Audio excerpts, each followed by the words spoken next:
Assalamualaikum warahmatullahi wabarakatuh. Waalaikumsalam warahmatullahi wabarakatuh. Kepada yang terhormat Bapak Heru selaku pengampu matkul IBD dan juga teman-teman saya yang saya cintai. Kami dari kelompok 1 akan mempresentasikan hasil diskusi kami yang membahas tentang densimeter dan ronsen. Sebelumnya kami akan memperkenalkan dulu terlebih dahulu. Nama saya Muhammad Indra, di sini saya sebagai moderator. Dan selanjutnya saya Rita Aiza akan membacakan materi tentang densimeter. Berikutnya Nama saya Devi Putri Astuti akan membacakan tentang ronsen. dan Nama saya Miftahul Afid dan saya juga akan membahas ronsen. oke, untuk mempersingkat waktu langsung kami share screen densimeter dan ronsen.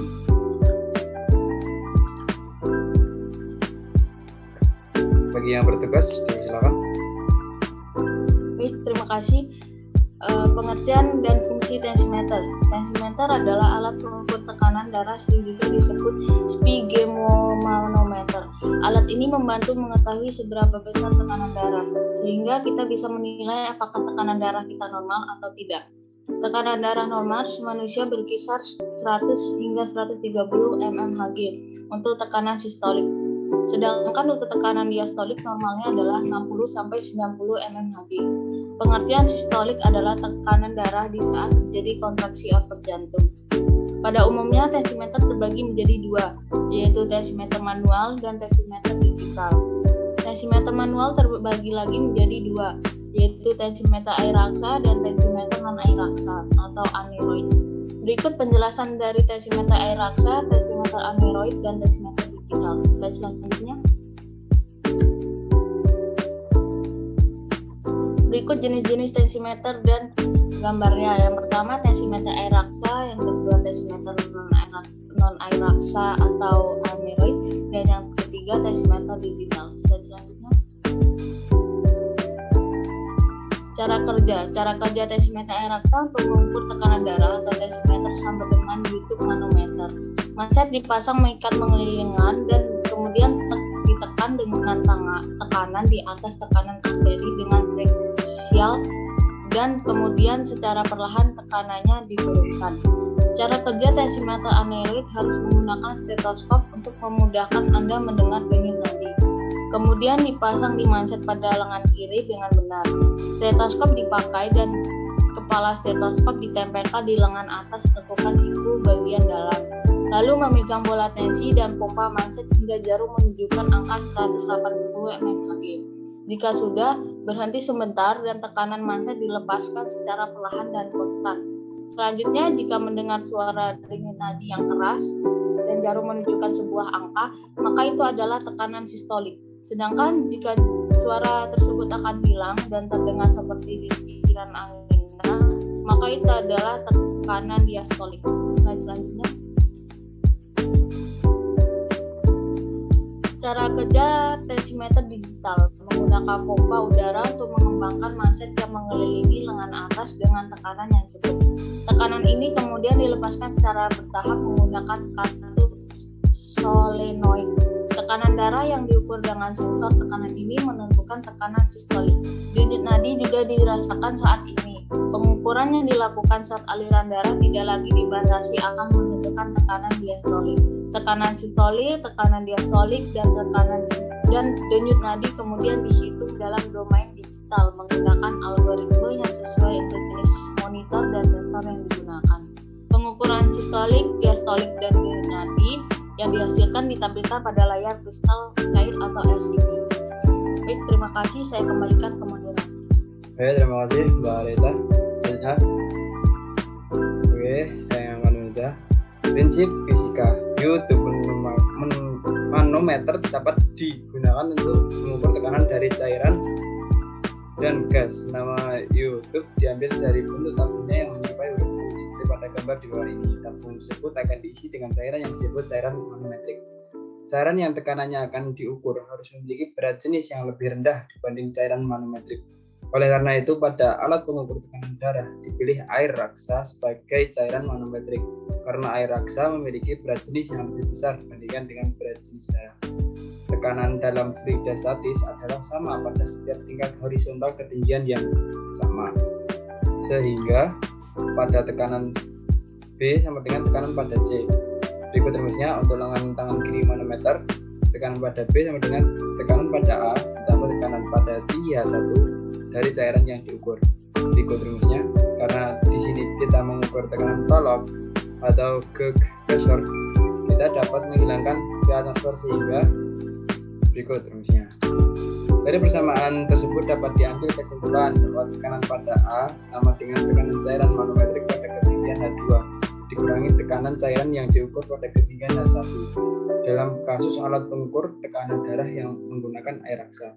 Berarti tekanan darah dapat diukur dengan menghitung berat tekanan pada B sama dengan tekanan pada A ditambah pada tinggi H1 dari cairan yang diukur tekanan pada C sama dengan tekanan pada D ditambah tekanan pada tinggi H2 dari cairan yang manometrik jenis air raksa dikali gravitasi dan ketinggian air raksa, kemudian dikurangi berat jenis darah dikalikan gravitasi dan ketinggian darah. Berikut mekanisme kerja densimeter.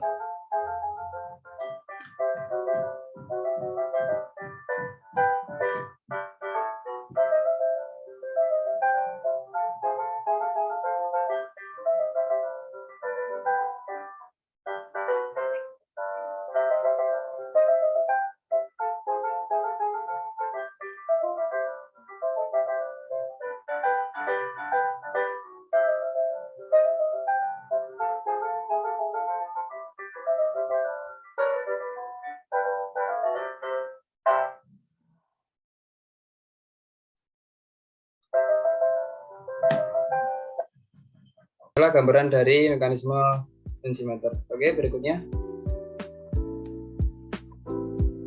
Terima kasih. Di sini saya akan menjelaskan tentang ronsen. Pengertian ronsen. Ronsen atau dikenal dengan sinar X merupakan pemeriksaan yang memanfaatkan peran sinar X dalam mendeteksi kelainan pada berbagai organ diantaranya dada, jantung, abdomen, ginjal, ureter, kandung kemih, tengkorak, dan rangka. Pemeriksaan ini dilakukan dengan menggunakan radiasi sinar X yang tidak dapat dilihat langsung oleh mata manusia dan sinar X yang sedikit karena tingginya kualitas film. Sinar X digunakan untuk melakukan screening dari berbagai kelainan yang ada pada organ. Ronsen salah satu bentuk dari radiasi elektromagnetik dengan panjang gelombang sangat pendek, yaitu 0,001 nanometer sampai 10 nanometer. Sedangkan frekuensi sendiri di rentang 30 petahertz sampai 39 eksahertz. Ronsen pertama kali ditemukan oleh seorang fisikawan asal Jerman bernama Wilhelm Conrad Ronsen pada tanggal 8 November 1895. Sinar ronsen ini pertama kali dipergunakan pada dunia kedokteran pada tanggal 8 Februari 1896 di sebuah klinik kota Dartmouth, Massachusetts, Amerika Serikat. Next. Manfaat ronsen dalam bidang kesehatan. 1. Sinar X lembut digunakan untuk mengambil gambar foto yang dikenal sebagai radiograf. Sinar X boleh menembus badan manusia tetapi diserap oleh bagian yang lebih tepat seperti tulang. Gambar foto sinar X digunakan untuk mengeskan kecacatan tulang, mengeskan tulang yang patah, dan menyiasat keadaan organ-organ dalam badan. 2. Sinar X keras digunakan untuk memusnahkan sel-sel kanker yang disebut radioterapi. 3. Melihat bagian dalam tubuh tanpa harus melakukan pembedahan. 4. Menemukan lokasi benda asing yang tidak sengaja tertelan. Dalam bidang industri. 1. Mengeskan kecacatan dalam struktur binaan atau bagian-bagian dalam mesin dan engine. 2. Memeriksa retakan dalam pipa logam, dinding konkrit, dan dandang tekanan tinggi. 3. Menghilangkan bakteri berbahaya dari suatu produk kalengan makanan laut. Next. Persiapan sebelum dilakukan ronsen atau sinar X. Kamu diminta untuk berbaring, berdiri, ataupun melakukan posisi tertentu. Posisinya disesuaikan dengan bagian tubuh yang akan difoto. Film foto berupa plat nantinya akan diolah menjadi gambar, lalu diletakkan sesuai dengan bagian tubuh yang ingin difoto. Kemudian, alat foto ronsen yang menyerupai tabung dan dilengkapi cahaya akan diarahkan ke bagian tubuh yang akan diperiksa. Dalam prosedur ini, dirimu akan diminta untuk tidak bergerak dan menahan nafas agar gambar tidak kabur. Selama pengambilan foto ini, dirimu tak akan merasakan apapun, namun bila mengalami patah tulang, biasanya akan merasakan nyeri atau rasa tidak nyaman ketika harus memindah-mindahkan posisi tubuh. Terima kasih. Selanjutnya untuk Mas Amrin.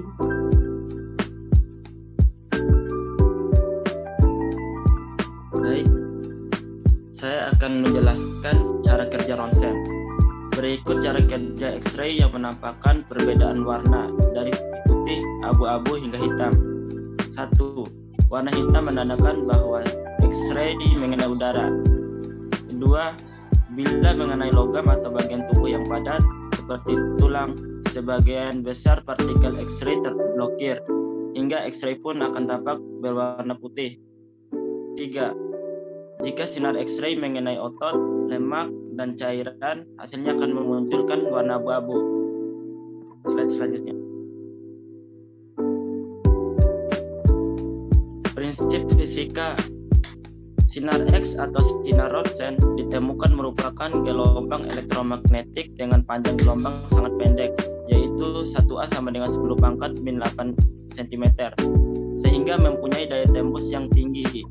Sinar X dapat pula terbentuk melalui proses perpindahan elektron atom dari tingkat energi yang lebih tinggi menuju ke tingkat energi yang lebih rendah. Sinar X yang terbentuk melalui proses ini mempunyai energi sama dengan selisih energi antara kedua tingkat energi elektron tersebut. Karena setiap jenis atom memiliki tingkat-tingkat energi elektron yang berbeda-beda, maka sinar X yang terbentuk dari proses ini disebut sinar X karakteristik yang mempunyai spektrum energi adalah discrete. Selanjutnya. Pada gambar tersebut, contoh pemakaian ronsen ada. Sekian pembahasan dari saya. Digunakan untuk mendiagnosis atau menganalisa penyakit. Biasanya untuk melihat daerah patah tulang dan paru-paru. Ronsen menunjukkan bahwa sinar X dapat membuat plat film menghasilkan gambar dari objek yang tidak tembus pandang.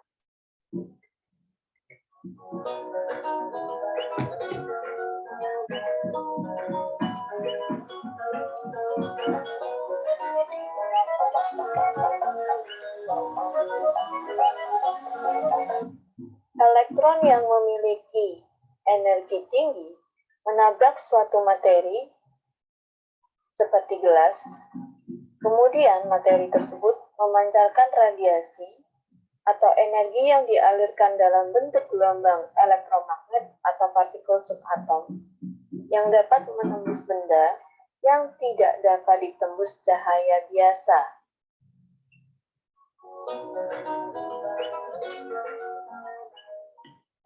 Sinar X dihasilkan dari elektron-elektron yang tereksitasi dalam atom yang kemudian meloncat dari kulit atom luar ke kulit atom yang lebih dalam.